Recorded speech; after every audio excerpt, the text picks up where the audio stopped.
Russia says Washington has asked Moscow not to attack Nusra Front militants in Syria. According to Russian Foreign Minister Sergey Lavrov, Washington fears that attacking the al-Qaeda-linked group might endanger what it calls moderate rebels.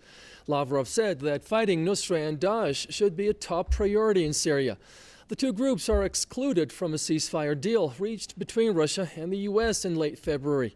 Washington and its allies have been conducting military operations against Daesh in Syria since 2014. The campaign has, however, failed to dislodge the terrorist group.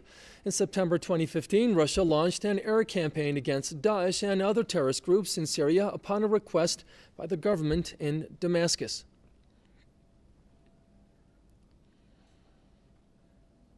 Joining us to talk about this story is Mike Harris, editor, Veterans Today.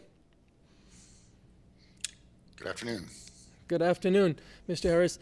Now, in your opinion, why is the U.S. so keen to continue its support for groups like Nusra Front, despite their clear record of terrorist activities? Before I speak, let me state that I am a loyal American. I was born in this country. My family has lived in this country for 12 generations. I am American to the core. But I have to call bullshit on my government right now. This fake war on terror is just that. It is a fake war on terror.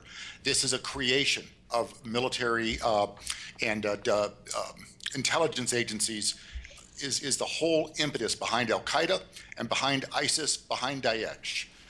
It is time to quit lying to the American people. It is time to quit lying to the people of the world. There are no terrorists that are not funded and promoted by intelligence agencies, including the U.S. CIA and the U.S. military itself. It's time to stop the nonsense. If we want to stop terrorism, let's cooperate fully with the Russians and let's eradicate this vermin anywhere they may be found in the world. But it's time to stop the lies. It truly is. This is a sad day that the U.S. government will come out and say, no, protect these terrorists because they're special. They're not special. Terrorists are terrorists. If we want to eliminate them, let's take the gloves off. Let's go after them. The Russians are correct. The Syrian government is acting legitimately, and it is time to stop lying to the people of the world. And Mr. Harris, what do you think the Russian response is going to be?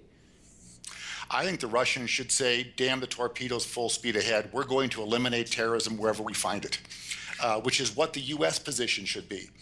You see, it all goes back to 9/11, which is a fraud. It was a fake. It was a hoax. The U.S. government's involved in it. The Saudis were involved in it. We have those missing 28 pages.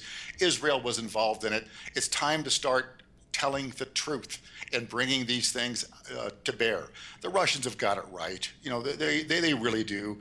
Bashar al-Assad is a duly elected president of his country. His people love him. I've been to Syria twice in the past 18 months. You know, he is revered among his people. This is an attempt by a foreign intelligence agencies to topple the Assad government. That's all it is. Let's start telling the truth. And let's end this war on terror because it is a fraud, it is a fake. It's time to call the U.S. government out and say, look, guys, stop lying to us. We know better now.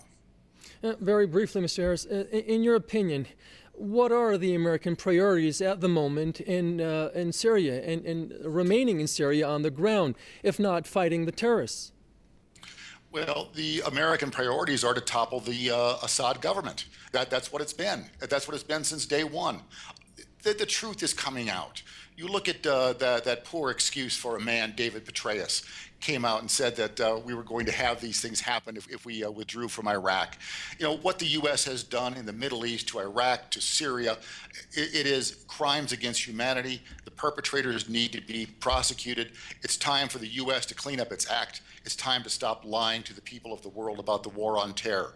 There's innocent Muslims by the millions who have been wounded, injured, killed. And it's time for the U.S., the people of the U.S., to bring our government and hold them responsible for the crimes they've committed against these people. Okay. Appreciate your comments, sir. Mike Harris, editor of Veterans Today. You.